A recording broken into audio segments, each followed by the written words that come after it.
Live in the state of Georgia at the home of the one and only Mr. Thunderbolt Paterson. Mr. Thunderbolt Paterson have been a role model for myself, Mac Bell, when I was a little boy. I used to watch him on wrestling. I tell you the truth, I used to miss church sometime just to go see Mr. Thunderbolt Paterson wrestler. But I never could understand, never could realize how in the world this man could get out the headlocks that the other wrestler had him in. Today I want to welcome Mr. Thunderbolt Paterson. We live in the home in the state of Georgia with Mr. Thunderbolt Paterson. How you doing, Mr. Thunderbolt Paterson? Heaven high, sir. You know, it's a pleasure and an honor. And I'm doing real fine. God is good. Yes. Giving God all the praise and all the glory. All these years he have kept me. Mm-hmm. So you asked me what you want to talk about. Mr. Thunderbolt, tell me, Mr. Thunderbolt. First of all, I want to know, and we kind of looked at this here in the first interview. We talked about it a little bit. Mm-hmm. Now, you told me you started wrestling from your hometown. Waterloo, Iowa. Waterloo, Iowa. And you was kind of young. What your age was when you started? Well, I started YMCA. My mama sent me to the YMCA when I was a kid. Mm-hmm. Because I started in the streets a long time ago. And she sent me to the Y, and I started wrestling a little bit. And I wrestled a little in high school. Mm-hmm. And that's okay. From there. Okay, so tell me, you started at YMCA. Mm-hmm. How did you get hooked on to professional wrestling, though? Well, they used to come to my hometown. Okay. And wrestle every Sunday. And the KWWL was where they had the program on. Mm-hmm. And I just challenged them. Okay. They used to come to the Hippodrome, and I used to go out there and challenge them every week. Somebody, mm-hmm. I wanted to get into it. Okay. That's what I wanted to do. Okay, so tell me some of the stuff you went through when you had a professional wrestling. Tell me some of the stuff you went through in trying to climb the ladder in professional wrestling. Well, it was deep, man. It was deep. I mean, I'm just now really getting the clear understanding. Mm-hmm. Of the whole thing, because back at that time I knew how to wrestle, mm-hmm. but I never learned how to play the game. Okay. Okay.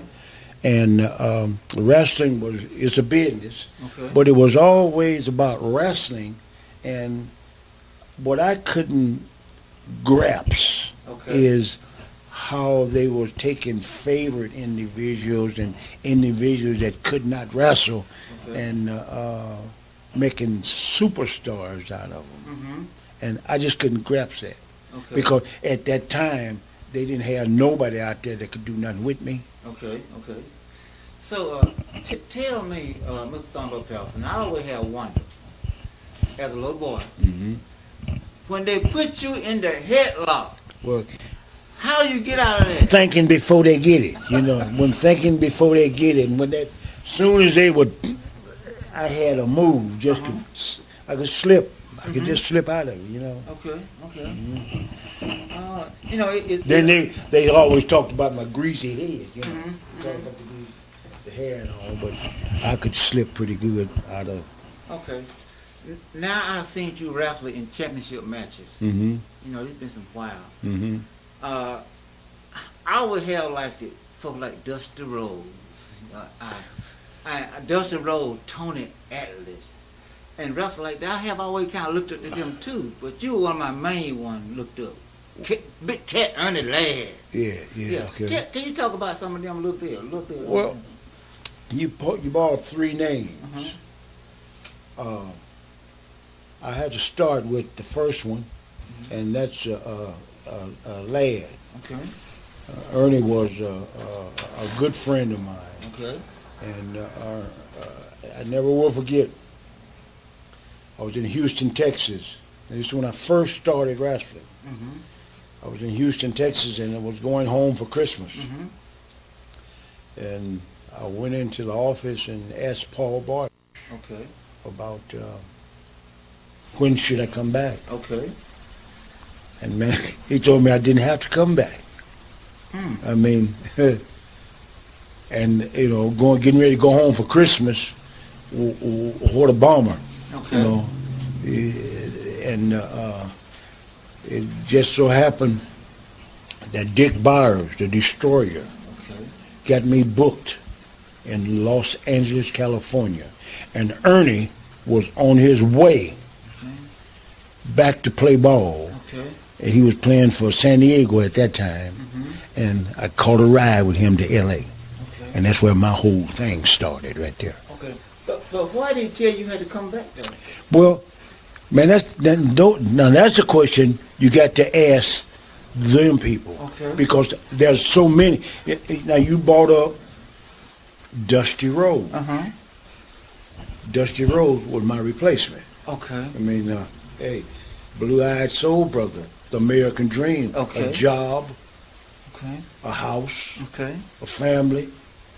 Hey, and I never will forget one day in the office there, James Barnett called me in and said, "My boy, Dusty want to come home," and I had to find somewhere else to go. So, in the pay scale of wrestling. Oh, don't start me crying, man. The pay scale. Now see that we you know, people think I'm rich. But I never worked a full year in the hall while I was working. They blackballed me in 1975 because I ran a show. I ran a show at the Omni in 1975, and they closed the doors at 8:30. I had $36,000 in the till. All downtown was full. The Marta, Techwood, and the Omni was full, and they shut the doors at 8:30. So I mean, it's all about promotion. It's all about ownership. It's all about following the money. But you know, I went to the Omni when it was down in Atlanta, Georgia, quite a few times to watch some championship matches and stuff, and it helped a lot of folks on Sunday nights or Saturday night when they have wrestling. And I enjoy going there. I used to love wrestling. A lot of people. I used to love it, and I was on the good side. I like the good guys. You was on the good guys, and I thought Dusty Rhodes was the good guys, and I know Ric Flair. He was more like he had a lot of fame and glory, looked like. So, did you ever have to wrestle Ric Flair? Which I think I remember you wrestled. Yes, I wrestled him too. I mean,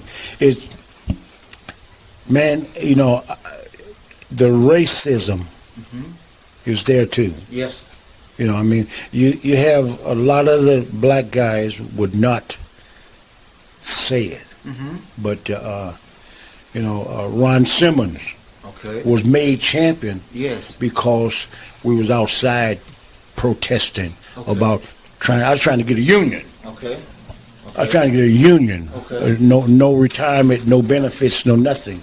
And they made him instantly that night. He didn't even know, shortest champion in history of the wrestling. So did the rest of them have any kind of benefit? Nobody. Okay. You know, and just like I was telling Lieutenant, just a few minutes ago, I looked on Facebook there, and I saw where Vince McMahon was speaking or saying that the wrestlers need some type of benefits and all. And that's what I was trying to do back at that long time ago. And, you know, I'm really proud and thankful that you're interested in this here, because most of the fans, black and white, don't know. Like I say, it's very racial, and like I said, I drew a lot of money, but I didn't get paid, and they gave them opportunities that I never did have. You know, they would turn around and say I was on top in every place, but they couldn't do nothing else but put me on top. Okay. Because hey, I drew the money. Yes. And it's deep, man. It's hard. It's hard to be into a business. I started in 1965 and overlooked. Okay. Overlooked all those years. All you can turn that television on, or you can look into wrestling every night somewhere. I mean, we're talking before this epidemic started. They had some type of event or something. Okay. I'd never been invited to nothing. Only 2 in my whole career. Okay. It's all about the money. Okay. It's all about ownership. You know, even during the time when, and there's so many lawsuits that has been against them for so many different reasons. Okay. And there was one that Rocky King brought me into that they didn't want me into because I had all the evidence. Okay. You know. Okay. And I was a promoter, not just only a wrestler, but I promoted. Okay. You know, there's a difference. Okay. In ownership. Okay. I think Ford was a promoter. Fred Ward and Harold. Yeah, Fred Ward was the promoter. Him and his son-in-law. I can't think of his son-in-law name right now. Okay. But yeah, that was a good town, very good town. Okay. And I think was it Gordon Soley in Georgia? Gordon Soley was the best commentator wrestling ever had. Okay. Yeah. Okay. He was from Florida. So tell me, how many championship belts? How many? Have you ever held the world championship? No. That's the one that I wanted. Okay. You know, I wrestled wrestling is a business. Yes. I wrestled every champion they had. I went along with everything they wanted to do. But they never saw fit to make me champion. Okay. And I drew as much or more money than most of them. Okay. And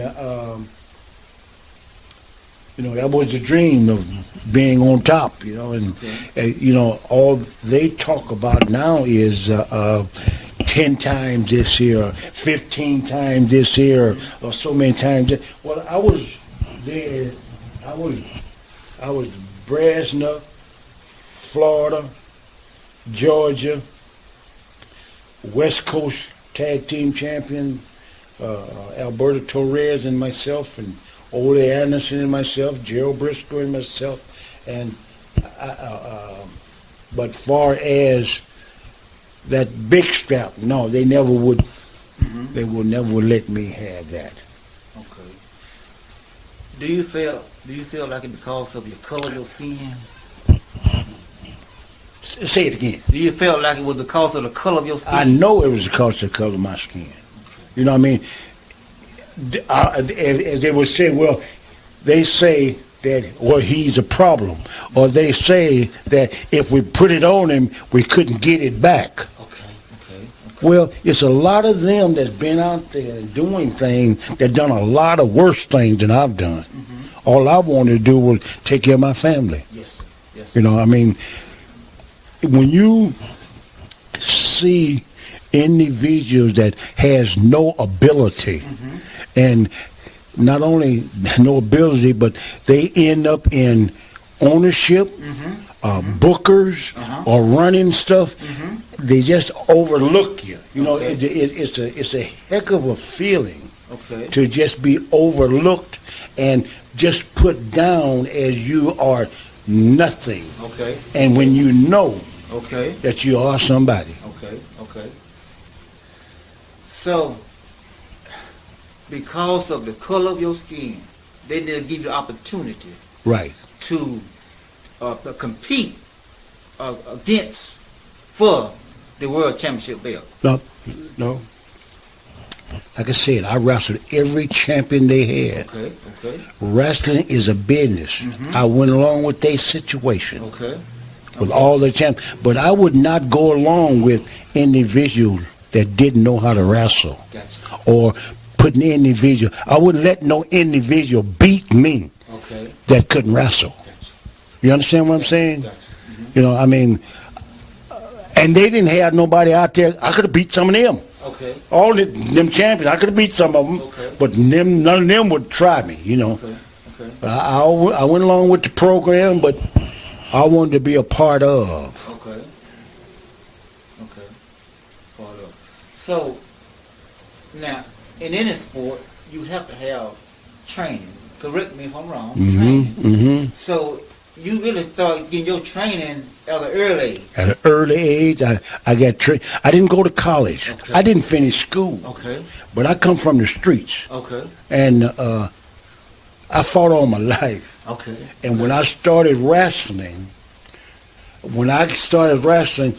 I caught on so quick because I had wrestling skill before I started. And when I just got God. God took me through the whole thing. I wrestled guys with a lot of talent, and I learned something every night. Gotcha. You know, I never will forget. I was sitting up here today watching the thing with Briscoe and all, and Briscoe was talking about how he was, you know, allowed to buy in. I never will forget. Long time ago in Florida, I went to Cowboy Letro. Cowboy Letro was the promoter, old promoter. He was on his dying bed, and I asked him, could I buy in? And he laughed in my face. And then years ago, and when I was inducted into the Hall of Fame in my hometown, Bill Watts was saying that you never finished school. We want people that is educated and da-da-da-da, and wouldn't. For years and years, I couldn't get. But Gerald Briscoe said it took him 5 years for him to talk them into bringing me into the Hall of Fame in my hometown. And you know, it's just they pretend that they do things for blacks, but no, well, it's just like the country, man. We live in the United States.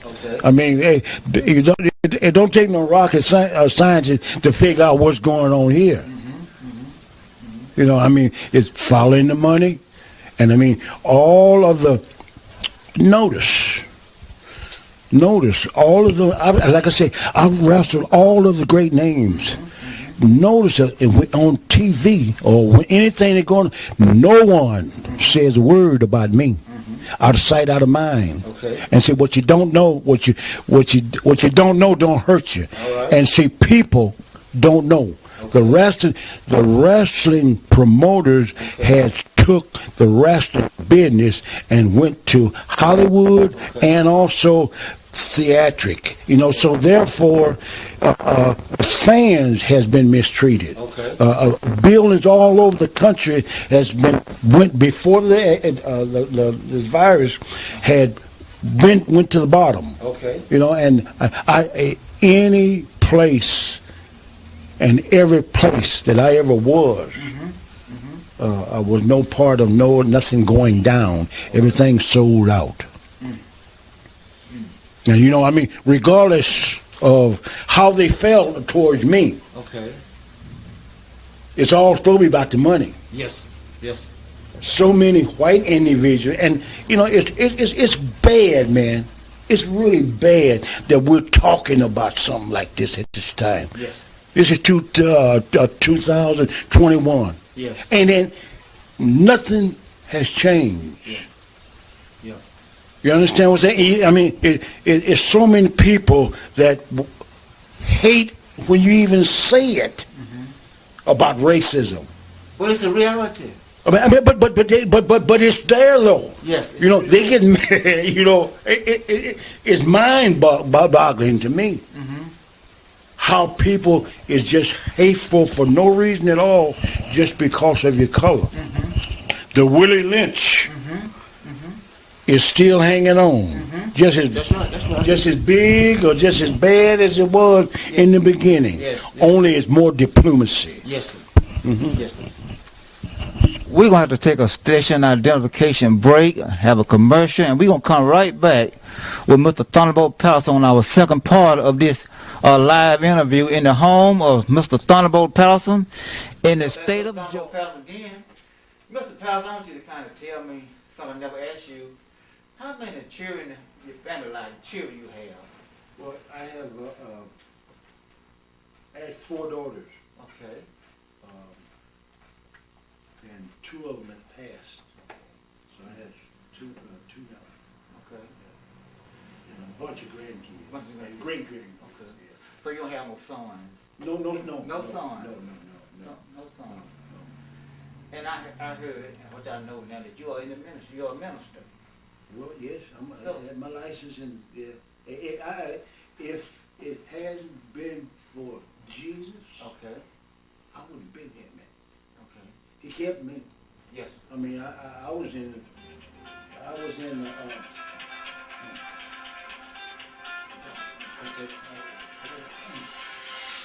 Got your phone going, my brother. And I got to find you. I'm messing up your interview. That's all right. I was.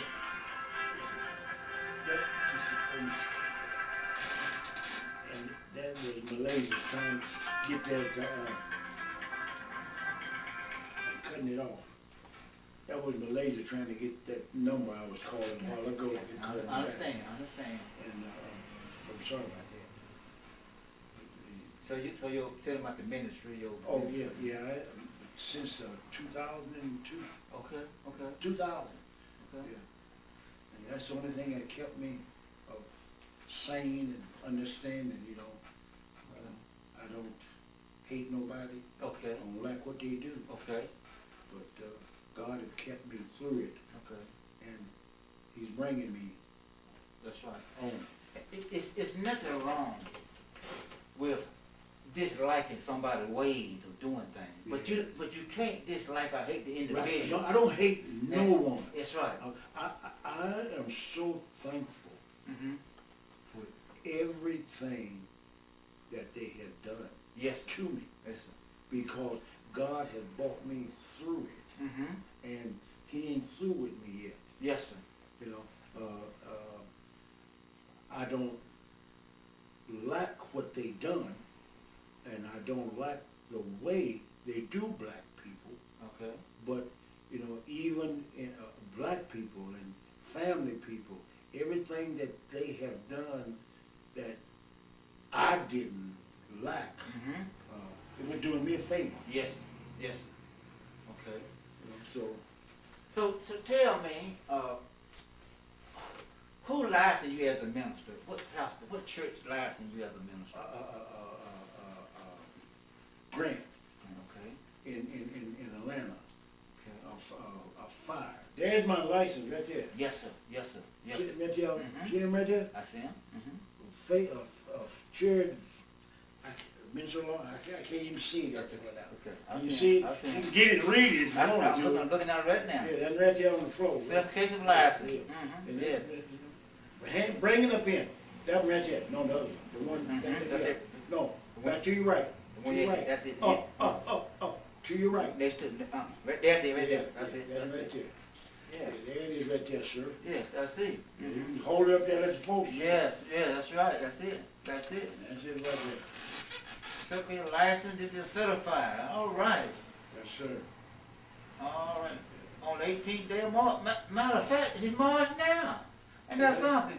Year 2000.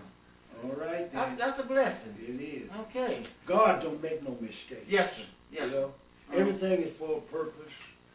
And you know, like I say, it's been a real good journey. Okay. A lot of understanding. Yes, sir. Meeting a lot of different people. Yes, sir. And like I say, seeing people come in and go out of your life. Okay. You know, and understanding that they wasn't there for the duration, Yes, sir. but they were there just for that time period. Gotcha. You know, and that you can't be mad at people for moving on Okay. because they have different motives. That's right. That's You know, right. And I'm just thankful to be here myself. Okay. Let's go back to the Hall of Fame. Tell me about the Wrestling Hall of Fame. You said you just got inducted into it, right? Well, I mean, I was inducted into the Wrestling Yes, sir. Hall of Fame. Yes, sir. Don't pay no money. Okay. Okay. I mean, it's talking about individuals that have done college wrestling Okay. and that know how to wrestle. Mhm. You know, half of the individuals in professional wrestling don't know nothing about wrestling. Okay. They are buddies or any multimillionaires. They've been made, just put in that position. You know, Okay. there's some promoters and several individuals that one that you might hear of, a guy called Eric Bischoff. Okay. He was put in charge and didn't know anything about wrestling at all, and have made millions of dollars and have brought in so many individuals and made them millions, and they have killed every territory they've been in. Okay. Okay. So, you know, it's deep, man. It's all about the money. And you know, Vince McMahon right now Mhm. is paying one of the baddest wrestlers that ever put on a pair of boots, and he's black. Okay. He's paying him $2 million a year just to sit home. Okay. But then again, he uses individuals that with little athletic ability and blacks, and they will do what they say do. Uh-huh. They can't wrestle, Okay. but they're showmans. Okay. Are you understanding what I'm Uh-huh. saying to you? Understand. Understand. It's deep, man. It's deeper than deep. Okay. Controlling. Okay. Yes. You with me? I'm with you. I mean, see, the fans don't understand. They like individual people, Okay. and they don't know they can wrestle or not. Mhm. But see, I wouldn't put nobody over that couldn't wrestle. Okay. Okay. Hmm. So, and I'm moving on a little further. There's another wrestler I want to mention that you watch. Abdullah the Butcher, as a young boy. I used to watch him. Well, you know, I tried to, you know, listen to me, man. I told every black wrestler what I was doing. Yes. It was all about retirement, Yes. treating you right. Yeah, and if you got ability, fine. Mhm. Abdullah had a lot of ability. Mhm. People hated him, drew a lot of money, but he done whatever they wanted him to do. You understand? And I mean, you know, you talk about black belts and this and so forth, you know, but he uses a fork. You understand what I'm saying to you? Okay. You know, and Abdullah done what he done, Okay. and to last as long as he did with him, it was quite an accomplishment, I guess. So how many years did you wrestle before you stopped? I started in 1965, 65. but like I said, I never wrestled a full year the whole time. All right. More like what? Part-time wrestling? Well, I know I was supposed to be full-time. Okay. I left it full-time, but from 1975, Mm-hmm. after 1975 is when I ran that show. Okay. 1975, I bought time on their show Okay. and would have sold the Omni out, Hmm. but they closed the doors Yes. because I wanted to be a promoter. Yes. I know the side of wrestling that they do wrong. Okay. They don't, I mean, all they want is black people's money. Okay. And that's, you understand what I'm saying? Mm-hmm. They use,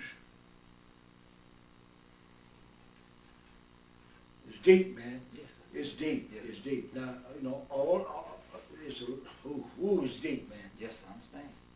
And it's just, I just couldn't go along with that. Yeah.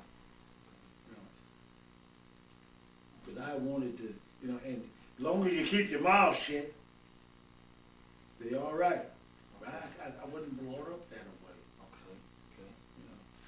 So one last question.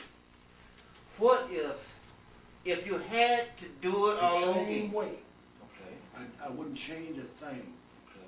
because I haven't done nothing wrong. Okay. I tried to stand up for all the people. Okay. Most of the wrestlers are some of the jealous individuals in the world. When I walked on the scene, somebody was losing their job. Okay. And anybody that they put in the ring with me, whatever they wanted to do was fine with me. Okay.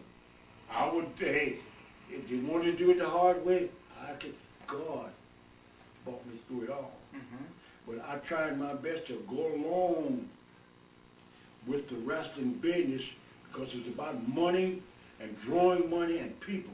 But that's not it. Okay. It's color. And when you see them use, look, Vince had used more individuals that was not black. Okay. When I say not black, they were other nationalities, dark skinned, I understand. for the black people, Mm-hmm. And I just couldn't go with that. It's not racism. Mm-hmm. There's no place Yes. for racism in the world. Mm-hmm. Because my understanding, we're all supposed to be equal. Yes. Yes. And I couldn't see nothing no different. That's If right. I could do my job, Mm-hmm. pay me. Yes. And I never was paid right. Okay. I got some tapes. Mm-hmm. That would explain almost everything that I'm seeing. Okay. Okay. You understand what I'm saying? I That understand. nobody have ever seen Okay. from years back Mm-hmm. when I was sitting out. Okay. How I grew older, and they got something for old folks every day, making big money. Going here and going appearance there, but no one calls me for those. Okay. Mr. Thunderbolt, I wanted to thank you again for giving me this No, opportunity. sir. Let me stop you. Let me stop you right there. Okay. I want to thank you Yes, sir. and Lieutenant Yes, sir. because I know who I am. Mm-hmm. I know what I done. Okay. And there's so many other individuals out there could do the same thing that you're doing Mm-hmm. years ago. Okay. You understand what I'm Yes, saying? sir. Now, let me ask you a question. I'm going to say, the night that they closed that building in Atlanta, Okay. do you know who my person was helping me? No, sir. Do you know Jose Williams? Yes, I knew Jose Williams. J.O. Wyatt, he was a county commissioner. He was a county commissioner Okay. at that time. But all Jose Wyatt, Jesse Jackson, Yes. Dr. Laurie, all Yes. them individuals knew what was going on, Yes. and they would even speak. Do you understand what I'm Uh-huh. saying? Mhm. And the promoters understood. It's a wonder that I'm not dead. Okay. From what I say, Mm-hmm. and how I was, Mm-hmm. but they knew that they playing the racial card, Okay. and none of those individuals that were supposed to be in power Okay. to deal with things like this or that or whatever Okay. never would even write a letter or mention anything to them. Okay. Do you understand what I'm I saying? understand. So there was no reason, I guess, for them to kill me, because they know they wasn't letting me make no money. Okay. Are you following me real Yes, good? yes, yes. See, understanding is the greatest thing in the world. And this racial thing, all of the stuff you see, they got everything documented that they have done in the racial, segregation, slavery, but they won't even confront it. I mean, the Supreme Court, they won't even, when you talk about racism, what is that? Ain't no racism. You ask Bill Watts about racism today, or you ask Eric Bischoff, or you ask none of them Crockett's or something. There ain't no racism. You understand what I'm saying? I understand. But every day, and all of them black ones, you know, and you mentioned Abdullah a while ago. You know, Abdullah, they came to me a couple of years ago, and I tried my best to, and we are deputy sheriffs, Clayton County, and I went to meet with my sheriff, went to see the sheriff and all, and was talking with them, and they got mad because I'm speaking, and they didn't know what I'm talking about. Okay. Do you understand what I'm saying? I understand. And during that time, and then this virus here, and it was, God was stirring that pot. Yes, sir. God been stirring that pot, getting it all back, making a change. Okay. You understand? They didn't understand that. And each, from this last year, so many things have been put on, so many things have said, so many things have happened, till everything that they have done is on tape. Yes, yes. Every wrong move they made is on tape. Not only with me, Yes, but other people. Yes, you sir. know. Yes, sir. But I was the example. I was made the example. They're paying individuals to do just what we're doing right now. Yes, sir. To say that there's no risk. And one you brought up a while ago, Tony Ellis is one of the biggest ones it is. And I heard him lying this morning. You know what I mean? Just for whatever. I can't say what reason other than money. Okay. Are you following me? I follow you. So, I mean, hey, God got it. Okay. And again, thank you No, thank you. for giving me this opportunity to interview you again. Because as I started, as a young boy, you say you started back in about 65, I believe, 65. I was born 61. Okay. So I was a Yeah, just a little baby. lad Just a baby. when Just you a baby. started wrestling. God's gift. Yes, Baby. yes, sir. And sir, and let me tell you this. Yes. This thing is here. See, that's one of the things they want. They try to tell you what to believe, what to do, who doing this, Yes, and sir. who doing that, Yes, sir. and you're supposed to believe it. Yes, sir. And you have been seeing the same thing. Everybody's seeing the same thing. Okay. But people got different opinions. Yes, sir. Yes, sir. And they're entitled to them. Yes, sir. But they have been controlling our minds as black people Okay. for 500 years. Long. Willie Lynch said Okay. it would happen, they could do it for 1,000 years if we don't wake up. Yes, sir. And when people are trying to tell them how to wake up, look how they shut Farrakhan down. Yes, sir.